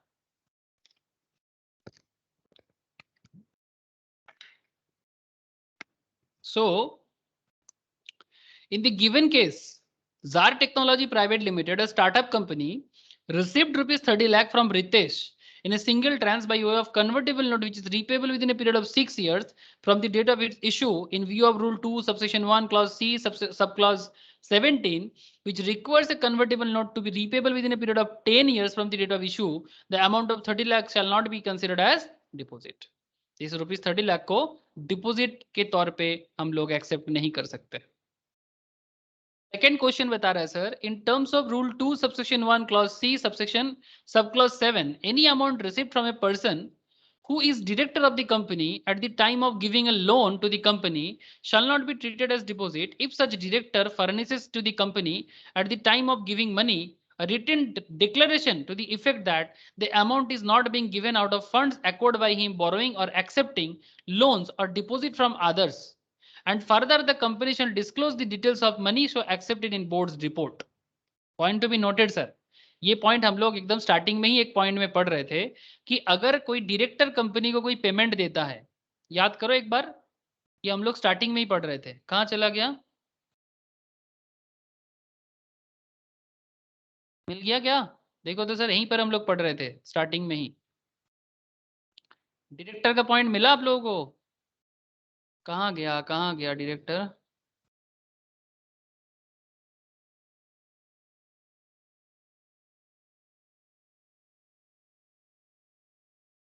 यहीं पर, हाँ চলে গেল স্যার উপরে, এখানে এইখানে স্যার। ये देखो sir, received from a director who provides declaration, received from a director who provides declaration stating that the amount is not given out of borrowing, जो अमाउंट वो दे रहा है वो किसी से लोन नहीं लिया, ठीक है, is not given out of borrowing और ए लोन फ्रॉम एनी पर्सन, ठीक है। तो क्या कॉन्सेप्ट क्या है? डायरेक्टर से कंपनी अमाउंट रिसीव कर रहा है, ठीक है, और डायरेक्टर बता रहा है कि जो डिक्लेरेशन दे रहा है और बोल रहा है कि is not given out of borrowing और ए लोन फ्रॉम एनी पर्सन, और ये पैसा वो किसी से लोन लेके नहीं दिया तो उसको भी डिपॉजिट नहीं माना जाएगा। अगर लोन लेके होता तो फिर भी समझ आ जाता, बट लोन लेके नहीं किया है, इसका डिक्लेरेशन है is not given out of the borrowing और लोन फ्रॉम एनी पर्सन, तो इसे भी डिपॉजिट नहीं माना जा सकता। ये रहा प्रोविजंस। तो यहाँ पर वही रूल यहाँ पर हो रहा है कि डायरेक्टर कंपनी को दे रहा है, क्या बताया जा रहा है फिर से देखो, rule 2 subsection 1 clause C sub clause 8, sorry not 8, any amount received from a person who is director of the company at the time of giving loan to the company shall not be treated as deposit if such director furnishes to the company at the time of giving a money a written declaration to the effect that the amount is not being given out of funds acquired by him borrowing or accepting loans or deposit from others, and further the company shall disclose the details of money so accepted in its board's report. तो इस case में क्या हो जाएगा? It is assumed that Rachana was one of the directors of the Polestar Traders Limited when the company received a loan of rupees 30 lakhs from her. Further, it is assumed that she had furnished to the company at the time of giving money a written declaration to the effect that the amount was not being given out of funds acquired by her by borrowing or accepting loans or deposit from others, and in addition the company has disclosed the details of money so accepted in appropriate board's report. If these conditions are satisfied, then 30 lakh shall not be treated as deposit. अगर director ये सब पूरा का पूरा ठीक ठाक कर रहा है तो फिर इसको डिपॉजिट के हिसाब से ट्रीट नहीं किया जाएगा। बोलो सर, रचना का खेल अगर क्लियर हो तो बताना, अगर ना क्लियर हो तो फिर से बोलो, मैं फिर से समझाऊंगा। रचना कंपनी का डायरेक्टर है जिसने कंपनी को 30 लाख दिया, रचना ने कुछ बोला नहीं तो यहाँ पर एज्यूम कर लेंगे कि अगर रचना ने जो भी दिया वो यहाँ पर स्टेटमेंट में बता रहा है एज ए डायरेक्टर मैं जो भी दे रहा हूँ ये किसी से लोन लेके या बोरो करके मैं कंपनी को नहीं दे रहा हूँ कोई कंपनी का, तो फिर अगर लोन या बोरो नहीं है रचना का तो इसका मतलब क्या हो जाएगा सर? कंपनी को कोई डिपॉजिट उसको इसलिए नहीं माना जाएगा बिकॉज डिपॉजिट होगा तो इंटरेस्ट होगा, इंटरेस्ट होगा तो लायबिलिटी होगा, है ना। तो अगर रचना ने कंपनी को direct as a director company में पेमेंट कर रहा है और रचना बोल रहा है कि it is assumed that she had furnished to the company at the time of giving money a written declaration to the effect that the amount was not being given out of the funds acquired by her by borrowing or accepting loans or deposit from others in addition, ठीक है। और ये वाला बात company अपने board के report में बता रहा है, अप्रोप्रिएट बोर्ड्स के रिपोर्ट में भी बताया जा रहा है। तो इसका मतलब ये डिपॉजिट किस एंगल से होगा, क्योंकि डिपॉजिट होगा तो फिर लायबिलिटी आ जाएगा, रीपेमेंट का बात आ जाएगा। Is this point clear sir? ये rule 2 subsection 1 clause C sub clause 8 में कहा गया है सर। बोलो सर बोलो, आप लोगों का हाँ ना इंपॉर्टेंट है, कोई डाउट है?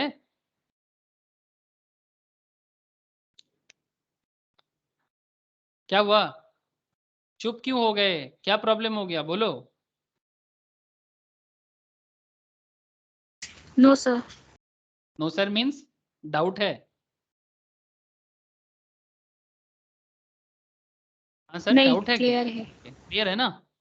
अरे सबको क्लियर है तो था प्रिया बोलो, रोशनी क्लियर? हाँ sir.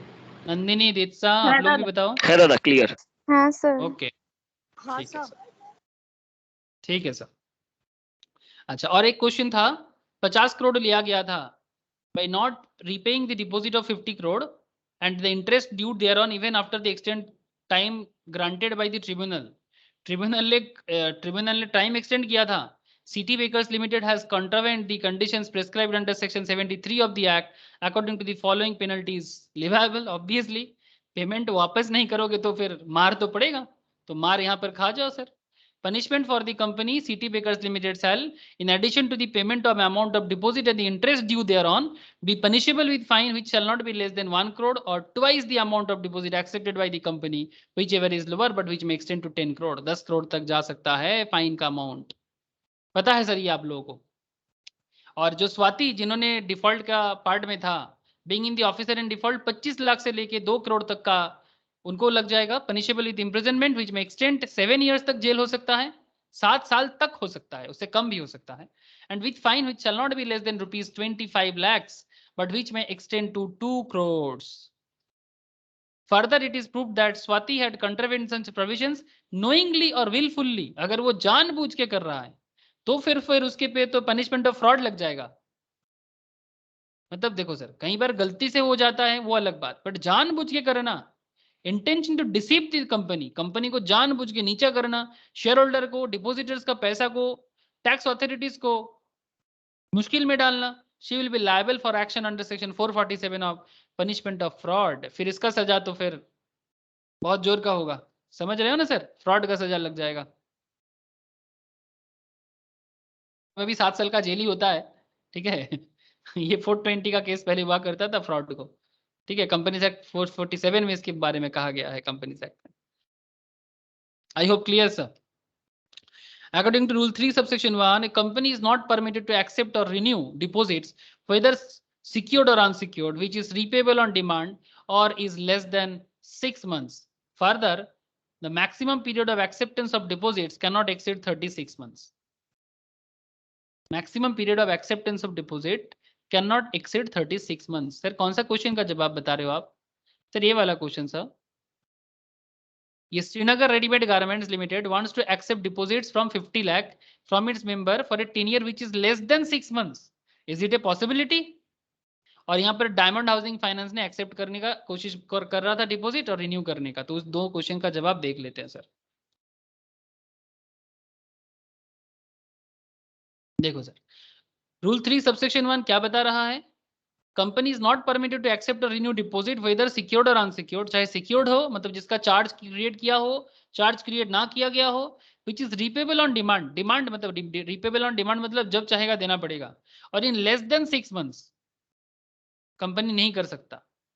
Further the maximum period of acceptance of deposit can not exceed 36 months।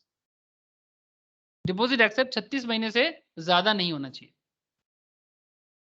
However, as an exception to this rule, for this purpose of meeting any of its short-term requirement of funds, a company is permitted to accept or renew deposits for repayment earlier than 6 months, subject to the certain conditions. हाँ हो सकता है 6 महीने से कम time period में आप deposit ले सकते हो, लेकिन उसके लिए आपको कुछ कंडीशन फुलफिल करना पड़ेगा, है ना sir. Such deposit shall not exceed 10% of the aggregate of the paid of share capital, free reserve and security premium account of the company. आप समझ रहे हो, such deposit shall not exceed, जो भी डिपॉजिट आप एक्सेप्ट करोगे वो aggregate of the paid up capital, आपका paid up share capital, free reserve, security premium account. आप लोग जानते हो तीनों कॉन्सेप्ट क्या है, मुझे बताने का जरूरत नहीं है, बिकॉज ये सब डिस्कशन हम लोग प्रीवियस चैप्टर में ही करके आए। Such deposits are repayable only on or after 3 months from the date of such deposits or renewal. ठीक है। In the given case Srinagar readymade garments limited it wants to accept deposit of rupees 50 lakh from its members for a tenure which is less than 6 months, it can do so if it justifies the deposits are required for the purpose of meeting any of its short term requirement of funds, but in no case such deposit shall exceed 10% of the aggregate of its paid up, pre-reserve and security premium का total का 10% नहीं होना चाहिए, and further such deposit shall be repayable only on or after 3 months from the date of such deposits। ठीक है, ये condition fulfil होगा तो चलेगा, अगर नहीं कर पाता है तो नहीं कर पाएगा। और फिर हाउसिंग फाइनेंस कंपनी जैसे कि HDFC, according to section 73 subsection 1 of the act, no company can accept or renew deposit from public unless it follows manner provided under chapter 5 of the act contains provisions regarding acceptance of deposit by companies. For acceptance or renewals of deposit from public, however, provision to section 73 subsection 1 states that such prohibitions with respect to the acceptance or renewal or deposit from public shall not apply to a housing finance company registered within the National Housing Finance Bank established under National Housing Bank Act 1987. In the given case, it is assumed that Diamond Housing Finance Limited is registered with the National Housing Bank and therefore the prohibition applicable हो जाता है। The prohibitions contained in section 73 subsection 1 of the act with respect to the acceptance of renewal of deposit from public shall not apply to it. In other words, it being an exempted company and can accept deposit from public from time to time without following the prescribed manner. मतलब समझ में आया sir?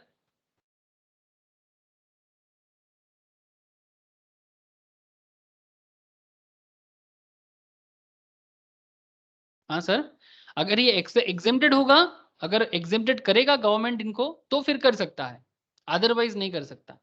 जैसे कि examples के तौर पे मैं आपको बता सकता हूँ, जैसे जो नेशनल हाउसिंग एक्ट के थ्रू से है सर, जैसे कि बहुत सारा कंपनीज है मार्केट में, जैसे कि HDFC नाम तो सुने होंगे, ये फाइनेंस कंपनी है, हाउसिंग डेवलपमेंट फाइनेंस कॉर्पोरेशन, नाम सुना है कि नहीं सुना आप लोगों ने? और भी है हडको, housing and urban development company, अगर ये भी हाउसिंग एक्ट के थ्रू से है 1987। मतलब जो भी कंपनी हाउसिंग एक्ट के थ्रू से होगा वो नॉर्मली पब्लिक डिपॉजिट नहीं ले सकता, सिंपल बात है। ठीक है, बट हाँ अगर कहीं पर स्पेशल केस करके बोला गया है एग्जेम्प्टेड है, फिर इन दैट केस ले सकता है, बस यही बोला गया है सर। तो बोलो सर, क्वेश्चंस हो जाएगा पढ़ने से?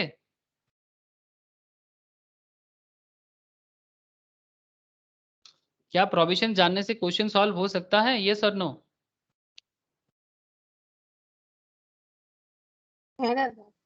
तो थोड़ा सा पढ़ लो सर, मैं आप लोगों को शेयर कर देता हूँ, आप लोग आज ही कंप्लीट कर लो। जैसे शेयर कैपिटल या फिर उससे पहले जो भी चैप्टर्स वगैरह हुआ है, अब उसका भी क्वेश्चन आंसर मेट के नीचे से जो भी क्वेश्चन है पूरा छान मार लो सर। ठीक है, सिमिलरली ये वाला जो भी मतलब कॉन्सेप्ट आज हम लोगों ने पढ़ा, दैट इज डिपॉजिट एक्सेप्टेंस के बारे में, इसके रिलेटेड जितना सवाल है कर लो। मैं इतना गारंटी दे सकता हूँ सर, सब्जेक्टिव क्वेश्चन करने से MCQ क्वेश्चंस का जवाब भी आप इजीली दे सकते हो। अगर जैसे कि CMA में शॉर्ट क्वेश्चंस पूछते हैं, CS और CMA में तो ऐसा कोई जगह नहीं है, बट शॉर्ट क्वेश्चन अगर लेजुड़ में भी मतलब थोड़ा सा अटैचमेंट में भी पूछ लेना तो भी दिक्कत नहीं होगा। ठीक है, तो प्लीज इसको एकदम डिटेल्स में स्टडी करो, स्टडी करके सबसे बेस्ट है ना याद रखने के लिए, हो सके तो लिख के करो। ठीक है, मैं सारा का सारा नोट्स प्रोवाइड करता हूँ, आप एक बार देख लो और फिर लिख के एक बार प्रैक्टिस कर लो, और फिर देखो कंपनी लॉ दिमाग में छप जाएगा सर, और बहुत वाइटल भी है। और अगर आप लोग अपने आप को जैसे CMA का 400 जो कैंडिडेट को लिया गया है 40 डेज में, अगर आप ऐसा बनना चाहते हो तो फिर मेहनत तो करना पड़ेगा सर। और नॉलेज इंपॉर्टेंट है सर, नॉलेज बहुत इंपॉर्टेंट है, नॉलेज बहुत इंपॉर्टेंट है। ठीक है, ये देखो सर मैं आपको दिखाता हूँ, ICMI का आप जा सकते हो, जो लोग CMA के साथ जुड़े हुए हो, और CACS का तो है सर, वो लोग भी अपना अपना डिटेल्स दे रहा है, ठीक है। ये देखो सर, दिखाई दे रहा है sir CMA campus placement updates. Share नहीं है। शेयर नहीं है स्क्रीन, सॉरी सर, एक सेकेंड, अभी शेयर है दादा। आप देख सकते हो सर। ये देखो सर, बहुत सारा कंपनीज ने ऑलमोस्ट, ये देखो सर, थोड़ा सा जूम कर लो, मेरे से जूम नहीं हो पाएगा।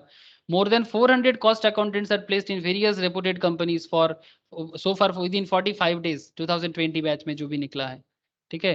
आप देख सकते हैं यहाँ पर कोलकाता कैंपस से भी निकला है, फिर आपका विप्रो 3 लिया है, ITC ने लिया है, कहीं पर एक कंपनी देख रहा था 9 कॉस्ट अकाउंटेंट को सिलेक्ट किया है, ठीक है।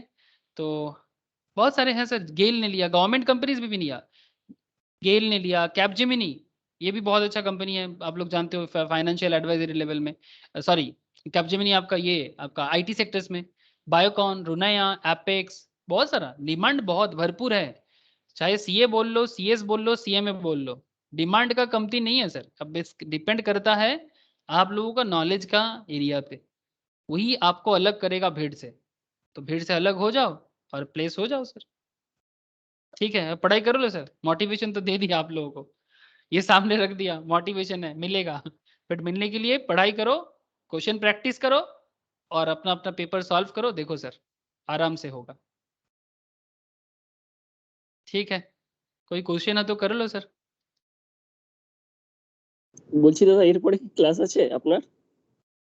इसके बाद नहीं, अभी तो इसके बाद तो भी कोई क्लास नहीं है। আচ্ছা আমার একটু দরকার ছিল, ফোন করব আপনাকে। अच्छा ठीक है, ओके ठीक है। किसी को कुछ सवाल करना है सर, बोलो। ओके सर, ठीक है, ठीक है सर, फिर बाय, आज टाटा। বাই দাদা। ओके सर, टाटा। Bye sir. Bye sir.